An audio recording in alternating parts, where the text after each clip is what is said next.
Hey guys, Dustin here with droidshark, and I've got a great game for you guys today. So let's just jump right in and check out Buka by Hexage. When you launch into Buka, you're of course given the splash screen for Hexage in the game itself, and you're given a nice little jingle, and that's something you're going to see throughout the entire game, is that the sound direction is very, very good. Just listen to the track here on the menu for a second.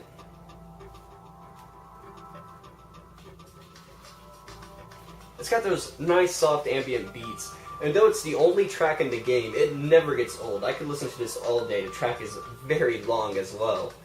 The menu here is simple enough, just like the game, very simple yet very stylish. So let's go ahead and jump into Journey.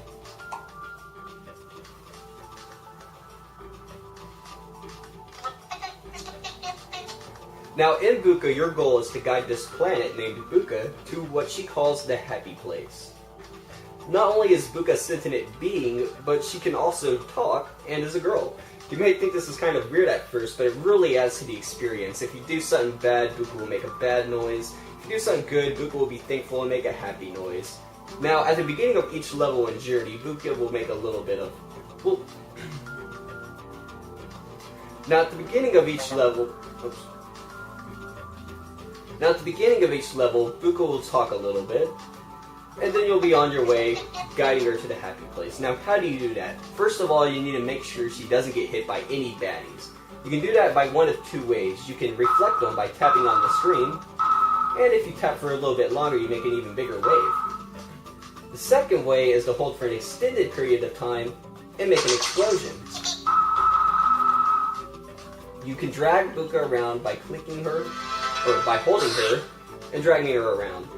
Green pieces like what you just saw will give Buka extra health. It only takes 6 hits before Buka goes down, so you need to make sure to grab as much health as you can.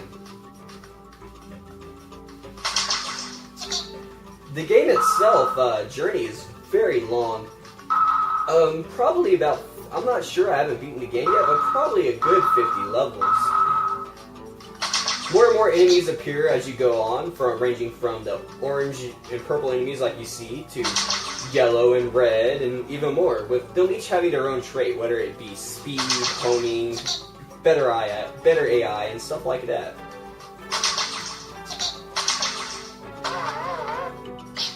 Oops, hit an enemy there. Maybe if I can find a green piece, she'll be a little bit happier about that.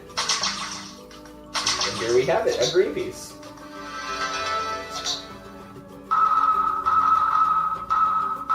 At the end of the level, you're given a quick little score chart. Now these scores contain your accuracy, how many baddies you killed, how many baddies you hit, and your progress in the game. Just tap to continue. To reach the menu, double tap on Buka. After she's spoken, of course. Now, before we go into the second mode, survival mode, let's go ahead and check out the high score list. Now, Buka has high scores for daily, weekly, and all-time boards.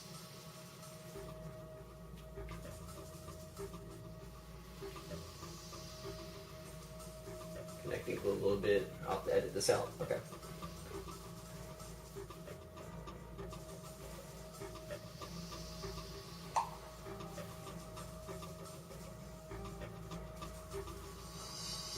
Here we see the all-time board with Anne at over 38,000 points. Great job, Anne. Lastly, let's do one more thing before we jump into survival. Let's go check out the options. The options screen, there isn't much here. You can, of course, change the volume of the music and sound effects, but the real option here is turning tilting on and off. That will allow you to control Buka with the accelerometer. Now, this may be perfect for some people as it frees up your finger, but for me, someone who can't really control the accelerometer that good, it's a little bit of a hassle, but let's keep it on and jump into survival mode here.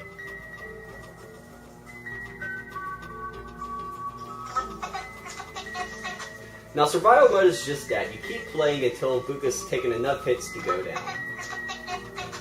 Now you'll see that I can control her with the accelerometer, but I can also go ahead and drag her normally as you regularly would.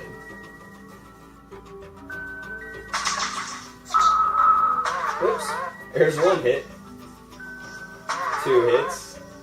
3, 4, 5, and 6. Poor Buka.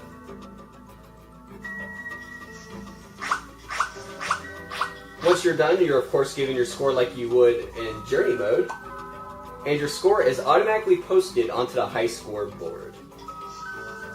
Now, I got a score of 130. I'm sure all of you guys can do a lot better than that. So that's all there is to it. Buka is a simple game that will keep you entertained and is well worth the money spent on it. It's nearly flawless. In my time with it did force close once, but never again. Now, the game does drag on a little bit, but that gets fresh all over again as soon as new enemies are introduced. You can find it on the market for €1.50, and you can find reviews by me and others at droidshark.com. I'm Dustin, keep tapping.